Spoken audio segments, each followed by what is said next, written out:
Да, аз вярвам в Европейския съюз. Нека да започна с това. Знам как започнаха усилията. Радвам се, че тук виждам Антоанета Примадарова, един от хората, които беше в основата на европейската интеграция, Уляна Богданска. Беше много хубаво в началото, защото ние знаехме, че имаме подкрепата на почти всички българи. Причините, нека да ви припомня. Демокрация, както винаги справедливост. Защото всяка политическа борба, в последна сметка, е борба за справедливост. С това, защото можем да сравняваме как се е развивала България през последните 50-60 години и как се е развивал Европейския съюз през последните 50-60 години. Защото ни беше много ясно, че не може всяка власт в България да има един и същи произход. Един и същи произход на икономическата власт, един и същи произход на политическата власт и един и същи произход на медийната власт. Ние не искахме това. И знаехме, че през Европа можем да го постигнем. Да не е така повече. Днес обаче, ако се вгледаме в нашето общество, ще видим, че точно тези неща се случват и се случват отново. Един и същи произход на икономическа, политическа и медийна власт. Това не е плурализъм. Смятам, че част от, не говоря за евроскептиците, смятам, че част от много положително настроените хора в България към Европа трябва да добият увереност, че можем да се справим, защото едно от нашите уръдия, едно от нашите средства е и Европа. За тях ни е грижата първо. По въпроса за българския евроскептицизъм, аз смятам, че той е някакси инстигиран, зароден, по-скоро отвън, отколкото отвътре. Смятам, че той е изкуствен, че той е малко по системата copy-paste. И когато слушам, защото ние вече имаме нови евроскептични партии, но когато слушам старата евроскептична партия, Атака, аз виждам, че това са директно пренесени, буквално copy-paste от това, което говорят в другите страни. За националната държава, например. За националната държава, само че аз се спомням, когато се гласува договора, който впрочем се гласува от евроскептиците. Атака беше в Европейския парламент. 2005 година те гласуваха всички до един. Целият договор с всичките му, както те подозираха, директиви за изправяне на кривите краставици, козлодуи и така нататък. Те гласуваха за. Те гласуваха не въздържали се, те гласуваха за. И тогава в речта си техният лидер каза, че има нещо ужасно, което сега се е случило с Лисабонския договор, представете си, и това е, че има един ужасен съвет на националните държави. Европейския съвет. Да оставим на страна, че това не е инвенция на Лисабонския договор, но сега, днес, чета, че те са за това Европейския съюз да бъде от национални държави. Тоест, не можеш да имаш мнение и сам да не си съгласен с него. Затова смятам, че тази част от по-старите евроскептици по-скоро пренасят някои любими изречения, отколкото да измислят от тук, от България, нови. И затова те не са полезни. Не са полезни, за да предизвикат някакво съмнение, което да предизвика въпрос за онази по-мека форма на евроскептицизъм, която те кара да се конкурираш, да се бориш и да измислиш по-доброто. Освен това, нашия евроскептицизъм, партиите, които са евроскептици, са открито в подкрепа на Путин. За мен това е стряскащо. Няма такава евроскептична партия в Европа. Няма такива евроскептични партии в Европа и, моля ви, дайте ми знак, ако някой е чел за евроскептични партии във Франция, в Холандия, в Гърция. Може би Гърция би могъл да бъде малко по-различен случай, но които открито да казват, че им харесва това, което прави Путин. Аз поне не знам такива. Не можеш да откриваш предизборната си кампания в Руската дума. Това е, според мен, нашия специален принос към евроскептицизма.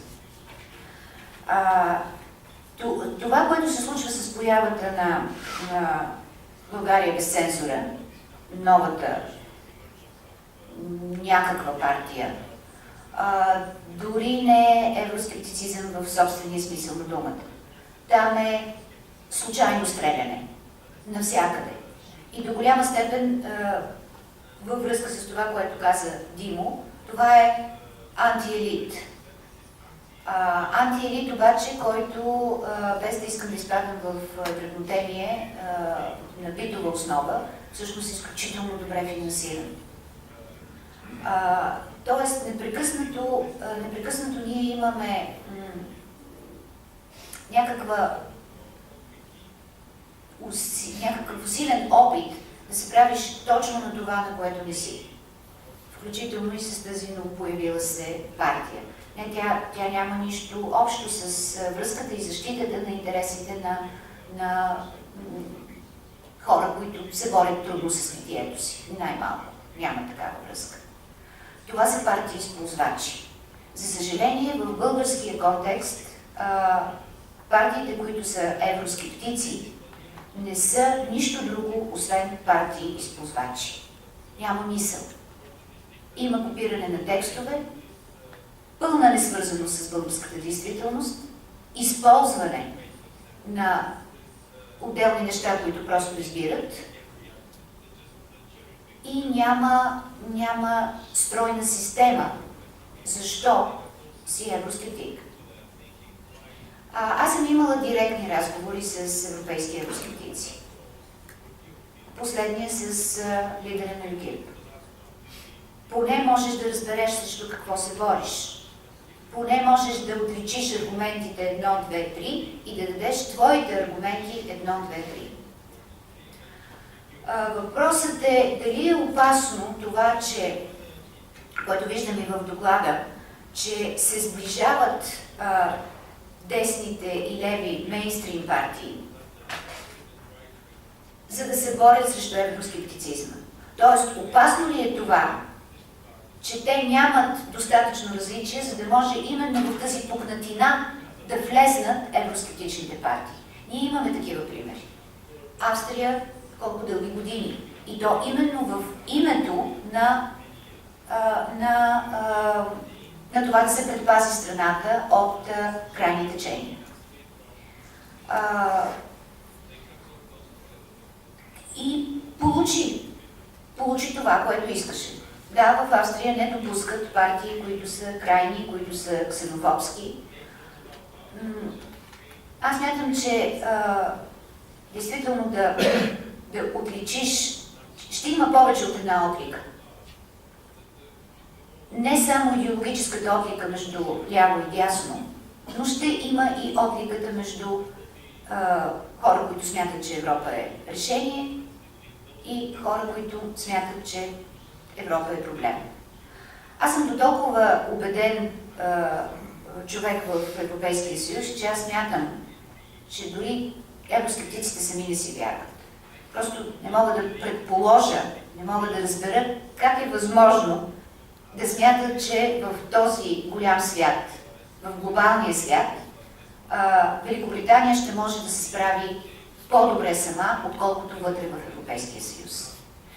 Това, което виждаме през институциите, е, че се дава все повече и повече сила на парламента. Големият проблем е дали парламента ще успее да усвои тази сила. И тук аз имам още просто два абзаца, които искам да споделя с вас. Аз мятам, че без новите технологии това не може да стане. Ние гласуваме по стар начин, ние участваме в обществения живот по стар начин, ние взимаме решенията всъщност по стар начин. Това няма как да продължава още дълго. Политиката днес е много, много повече tailor-made, отколкото всякога. И много повече индивида има основно значение. Все още няма, обаче от страна на политическата конструкция на обществото няма отговор.